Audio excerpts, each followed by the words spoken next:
여드름 치료에 있어서 간혹 가다가 그 아그네스와 PTT의 차이를 조금 헷갈려 하시는 분들이 있는 것 같아요. 제가 보기에는 PTT가 맞을 것 같은데 선생님 아그네스 받으러 왔어요 하시는 분이 있고, 또 거꾸로 아그네스 받는 게 조금 더 효율적일 것 같은데 PTT를 원하시는 분들이 있습니다. 오늘은 여드름 치료에 있어서 효율적인 치료 중에 하나인 아그네스와 PTT 치료에 대해서 좀 명확하게 설명드리면 여러분들이 이 얘기를 듣고 본인한테 어떤 것이 더 맞는지 아마 판단할 수 있을 겁니다. 하나씩 하나씩 살펴보시죠. 자, 많은 분들이 좀 헷갈려 하시는 것 중에 첫 번째는 여드름은 일종의 염증, 세균 감염 이런 걸로 생각하시는데요. 자, 여드름은 그 감염이 맞긴 맞지만 이 감염은 어떻게 보면은 원인이라기보다는 결과라고 보시는 게 맞습니다. 자, 여드름을 보시면 털 옆에는 피지선이라고 하는 기름 주머니가 위치하고 있죠. 자, 여드름은 크게 보면 이 피지선이 좀 커지는 질환이라고 보면 됩니다. 피지선이 커지니까 기름이 많이 분비가 되겠죠.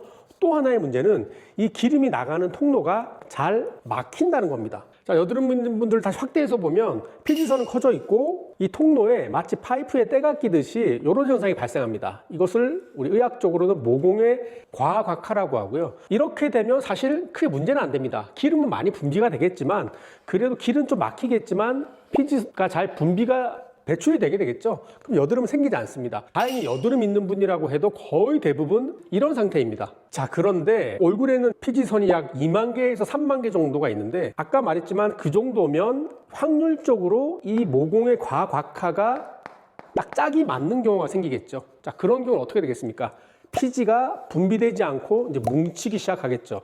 그러면 이렇게 뭉치기 시작하면서 여드름이 시작되는 겁니다. 다행히 이러한 상태에 있을 때는 위에서 봤을 때 정상으로 보일 거예요. 그런데 문제는 기름이 계속 뭉치기 시작하다 보면 어느 순간 피부를 약간 이렇게 불룩 올라오게 만들 겁니다. 자, 사진에서 보시는 것처럼 뭔가 좁쌀처럼 볼록볼록 나와 있는 게 보이시죠? 그게 바로 이 현상입니다. 자, 이렇게 면포가 커지면 여드름균이 활성화가 되고요. 여드름균이 너무 과도한 면포에 들어가서 염증이 생기고 그러면 사람 눈에 빨갛게 보이죠. 그렇게 되면 우리 눈에 빨간 여드름이 생겼네 라고 말하지만 이 여드름은 단지 빨간 염증성 병변만 아니라 빨간 병변, 좁쌀 같은 면포 아직 막히지 않았지만 모공의 과각화가 생긴 부분, 이 전체를 여드름이라고 보는 겁니다. 즉 여드름을 치료하기 위해서는 가장 핵심은 이 커져 있는 피지선 크기를 어떻게 줄이느냐가 핵심이 됩니다. 그렇다면 이 피지선을 줄이는 데는 세 가지가 생각할 수 있는데요. 첫 번째는 약물입니다. 우리 약물 중에 대표적인 게 로아큐탄과 같은 이소티논 약물을 쓰면 되는 거죠.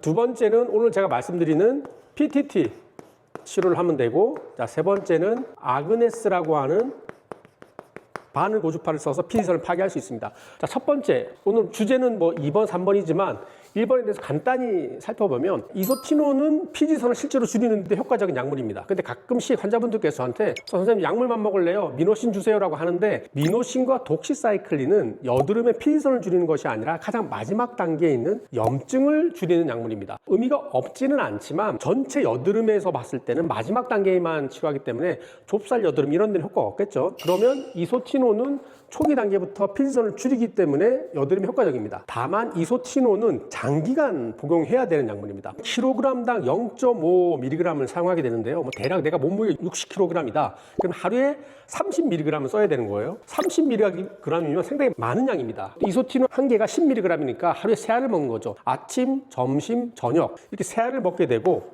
목표는 킬로그램당 150mg을 먹을 때까지 꾸준히 먹는 것이 중요합니다. 그럼 계산해보면 내가 몸무게 60kg이고 하루에 3알씩 30mg 먹는다고 생각하면 보통 8개월 정도 복용해야 된다는 거고요. 우리나라에서는 20mg 또는 10mg 많이 먹죠. 그렇게 되면 대부분 1년 이상 먹어야 된다는 뜻입니다. 이렇게 본인 킬로그램당 150mg 정도를 복용해야지 이후에 약을 끊었을 때 재발하는 비율이 많이 줄어들게 됩니다. 하지만 이소티논은 여러 가지 부작용을 우리가 생각해야 되겠죠. 탈모도 있을 수 있겠고요. 흔한 부작용으로서 피부가 건조해질 수 있겠고, 그럼으로써 건조한 것 중에 눈이 되게 뻑뻑하거나 입술이 건조하거나 여러 가지 부작용을 고려한다면 사실 이소티논은 1차 치료는 아닙니다. 실제 여드름 치료 가이드라인에서도 이소티논은 중증도 이상, 중증 여드름에만 사용하라고 되어 있습니다. 이제 PTT와 아그네스에 대해서 말씀드리고 있기 때문에 이 부분에 대해서 다시 한번 구체적으로 들어가 보시죠.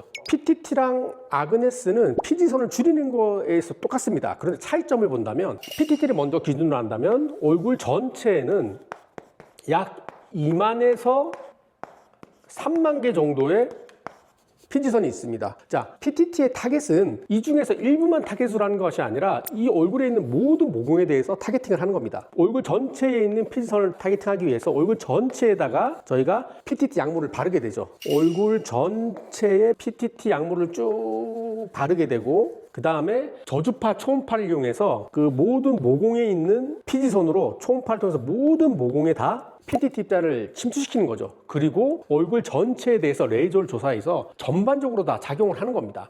그런데 PTT의 장점 중에 하나가 크기를 선택할 수 있다는 거죠. 약 30mm 초의 롱폴스로 사용하게 되면 0.38mm보다 작은 피지선은 영향을 받지 않고 그것보다 커져 있는 피지선만 선택적으로 파괴할 수 있습니다. 어쨌거나 얼굴 전체에 수술하게 되고 얼굴 전체에서 현재 사람 눈에 보이지 않는 좁쌀, 눈에 보이는 좁쌀, 이미 염증 생기는, 즉 병적인 병변만 대해서 전체적으로 치료할 수 있는 거죠. 자, 그래서 사실은 제가 아까 답을 미리 안 드렸지만 얼굴 전체적으로 여드름이 있다면 1차적인 치료는 PTT를 하는 것이 맞습니다. 그렇다면 아그네스는 어떻게 치료하는 것일까요? 자, 아그네스는 여기 여드름이 이렇게 있다고 가정을 하면 여드름이 있는 병변에 직접 한 방씩 바늘을 찔러서 고주파를 주는 거죠. 자, 다시 한번 그림으로 확대해서 보면 털이 있고 커져 있는 피지선이 있죠. 그러면 제가 아그네스 바늘을 찔러서 여기서 고주파를 줘서 한 땀 한 땀 파괴하는 겁니다. 선생님, 그러면 다 찔러주시면 되잖아요 라고 말하겠지만 아까 뭐라고 그랬습니까? 얼굴의 모공은 수만 개가 있죠. 이걸 다 찌를 수가 없는 거죠. 그래서 아그네스는 얼굴 전반적으로 치료하기보다는 내가 PTT를 전반적으로 했다, 다른 부분은 다 좋아졌는데 턱 부분만, 일부분만 계속 반복적으로 좀 치료에 저항한다, 그렇게 특정 부위를 좀 집중적으로 할 때 유리합니다. 다른 말로 표현하면 선생님, 저는 얼굴에 여드름이 딴 데 나지 않고요, 이마에만 계속 국소적으로 또 났던 부위에 계속 나요 할 때는 아그네스가 더 좋은 선택지가 될 수 있습니다.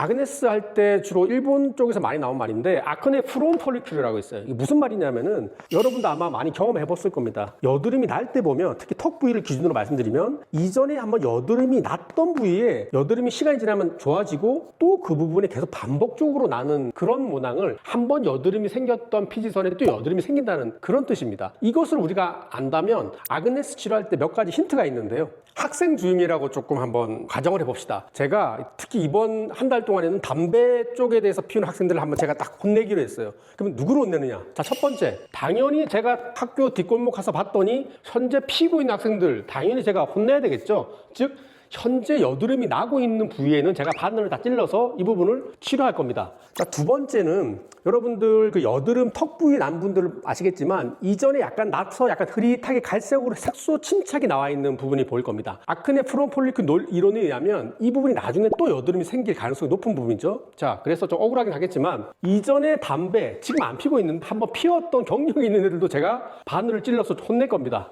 좀 미안하긴 한데. 자, 세 번째는 제일 억울해 보이지만 피울 것 같은 학생도 제가 혼낼 겁니다. 자, 이거는 제가 조금 과장해서 표현한 건데, 즉 여드름 아그네스를 치료할 때는 현재 붉은색 병변과 눈에 보이는 면포도 치료할 거고요, 편편하지만 약간 색소 침착이 있었던 부위도 치료할 거고요, 세 번째, 의사 입장에서는 약간 면포가 보일 듯한, 즉 무슨 말이냐면은 면포가 눈에 보이진 않지만 당겨보면 이게 면포가 살짝 보이는, 사람 눈에는 안 보이지만 보일 것 같은 면포가 있습니다. 그런 부분도 꼼꼼하게 치료해주면 또 효과적이죠. 그래서 아그네스는 이러한 세 가지 상황에 맞춰서 치료를 하게 되면 그냥 빨간색 병변에 치료하는 것보다는 좀 더 좋은 효과를 볼 수 있습니다. 자, 그래서 정리해보죠. 선생님 PTT 잘한다고 하셔서 치료받으러 왔습니다라고 했는데 딱 턱 부분만 계속 반복적으로 나요. 그런데 현재 많이 나지도 않고 한 두세 개 나고 또 그 주변에 보니까 이전에 났던 붉은 또는 갈색 자국이 있다. 자, 이런 경우에는 PTT보다는 아그네스가 더 좋은 선택이 될 수 있겠고요. 얼굴 전반적으로 여드름이 두서없이 난다. 자, 그런 경우는 사실 PTT가 더 우선이겠습니다. 자, 그럼에도 불구하고 아까 말씀드렸듯이 PTT를 3번 또는 너무 심한 분들 5번 했는데도 불구하고 다 좋아졌는데 특정 부위가 좀 남아있다. 자, 그럴 경우에는 아그네스를 하거나 또는 CO2 레이저로 피놀법을 이용해서 해당 부분의 피지선을 직접 태울 수도 있습니다.